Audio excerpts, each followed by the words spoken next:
ทุกคนคิดว่าประเทศลาวของพวกเขาจะสามารถหลุดพ้นออกจากสถานภาพประเทศด้อยพัฒนาได้หรือบ่ในปี 2026 ที่จะมาถึงนี้และย้อนเหตุผลปัจจัยใดรัฐบาลลาวจึงมีความมั่นใจว่าจะสามารถนำพาประเทศชาติหลุดพ้นออกจากสถานภาพดังกล่าวแม้กระทั่งประธานประเทศท่านทองรุนศรีสุริตก็ได้กล่าวสุนทรพจน์ในมือเฉลิมฉลองวันชาติครบรอบ 50 ปีที่ผ่านมาว่าจะนำพาประเทศชาติหลุดพ้นออกจากสถานภาพประเทศด้อยพัฒนาในปี 2026 ที่จะมาถึงนี้แก้ไขความทุกข์ยากเป็นก้าวๆและได้ลดพ้นออกจากประเทศสถานภาพของประเทศด้อยพัฒนาในปี 2026 จะมาถึงก่อนที่พวกเขาจะไปหู้นำกันว่าประเทศลาวของพวกเขาจะมีโอกาสหลุดพ้นออกจากสถานภาพประเทศด้อยพัฒนาได้หรือบ่ในปี 2026 นี้ก่อนอื่นพวกเขามาทำความรู้จักกันก่อนว่าประเทศด้อยพัฒนาแม้นเป็นประเทศแบบใดแม้นไผเป็นผู้กำหนดและมีการกำหนดตั้งแต่ปีใดเป็นต้นมาและมีการวางมาตรฐานเงื่อนไขแบบใดแน่ในการกำหนดสถานภาพประเทศดังกล่าวและปัจจุบันนี้ในทั่วโลกมีจักประเทศที่อยู่ในสถานภาพประเทศด้อยพัฒนาถ้าว่าถึงการกำหนดสถานภาพประเทศด้อยพัฒนาต้องย้อนไปตั้งแต่ปี 1971 ที่องค์การสหประชาชาติได้มีการกำหนดสถานภาพประเทศด้อยพัฒนาโดยอิงตามญัตติของสมัชชาใหญ่องค์การสหประชาชาติลงในวันที่ 18 พฤศจิกายน ปี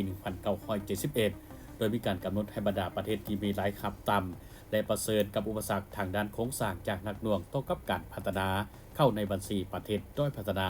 หนึ่งในนั้นก็แม่นลาวของพวกเขาที่ถูกกำหนดในบัญชีดังกล่าวตั้งแต่ปี 1971 จนมาถึงปัจจุบันโดยการกำหนดสถานภาพประเทศด้อยพัฒนานั้นทางองค์การสหประชาชาติได้มีการวาง3มาตรฐานหรือเงื่อนไขเพื่อกำหนดสถานภาพประเทศดังกล่าวนั่นก็คือ 1. รายรับแห่งชาติเฉลี่ยต่อหัวคนคิดรายเป็นสกุลเงินดอลลาร์สหรัฐ 2. ดัชนีทรัพย์สินมนุษย์คิดรายตัวเลขจาก0 5 1ค่อย 3. ดัชนีความบอบบางทางด้านเศรษฐกิจและสิ่งแวดล้อมคิดรายตัวเลขจาก0 5 1ค่อยเช่นเดียวกันโดยระยะเบื้องต้นตั้งแต่ปี 1971 ได้มีการกำหนดมาตรฐานเงื่อนไขคือบรรดาประเทศที่จะอยู่ในสถานภาพประเทศด้อยพัฒนานั้นจะมีรายรับเฉลี่ยแห่งชาติต่อหัวคนอยู่ที่ 1,088 ดอลลาร์สหรัฐลงมาดัชนีทรัพย์สินมนุษย์มันอยู่ในตัวเลข 60 หรือน้อยกว่าและดัชนีความบอบบางทางด้านเศรษฐกิจและสิ่งแวดล้อมมันอยู่ในตัวเลข 36 หรือหลายกว่าโดยต่อมาในปี 2024 ได้มีการกำหนดใหม่ในล่าสุดก็คือกำหนดให้บรรดาประเทศที่จะหลุดพ้นออกจากสถานภาพประเทศด้อยพัฒนานั้นต้องมีรายรับแห่งชาติเฉลี่ยต่อหัวคนอยู่ที่ 1,306 ดอลลาร์สหรัฐขึ้นไปส่วนดัชนีทรัพย์สินมนุษย์มันอยู่ในตัวเลข 66 หรือหลายกว่าส่วนดัชนีความบอบบางทางด้านเศรษฐกิจและสิ่งแวดล้อมมันอยู่ในตัวเลข 32 หรือน้อยกว่าถือว่าปัจจุบันในทั่วโลกยังมีบรรดาประเทศที่อยู่ในรายชื่อหรือว่าบัญชีประเทศด้อยพัฒนาทั้งหมด 44 ประเทศในทั่วโลกในนั้นหลายกว่าหมู่มันอยู่ทวีปแอฟริกามีถึง 32 ประเทศห้องลงมามันอยู่ที่ภาคพื้นอาเซียแปซิฟิกมี 10 ประเทศหนึ่งในนั้นอาเซียนของพวกเรามี 3 ประเทศก็คือประเทศลาวเมียนมาและกัมพูชาส่วนภาคพื้นตะวันออกกลางมี 1 ประเทศและภาคพื้นคงเขตทะเลแคริบเบียนมีอีก 1 ประเทศตั้งแต่ปี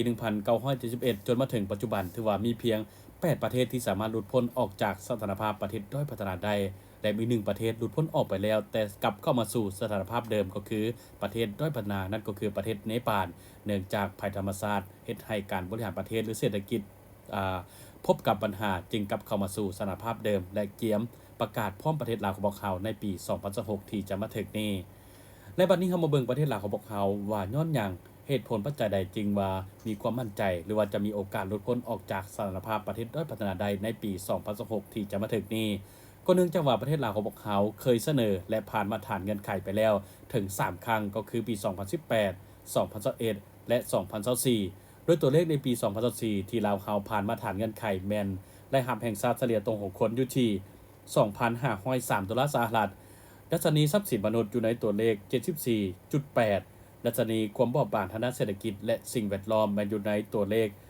29.8 ซึ่งนี้เป็นมาตรฐานเงื่อนไขที่ลาวเฮาผ่านการประเมินในปี 2024 ล่าสุดดังนั้นจึงเฮ็ดให้ลาวเฮาถูกนำเสนอและให้ประกาศหลุดพ้นออกจากสถานภาพประเทศด้อยพัฒนาในปี 2026 ที่จะมาถึงนี้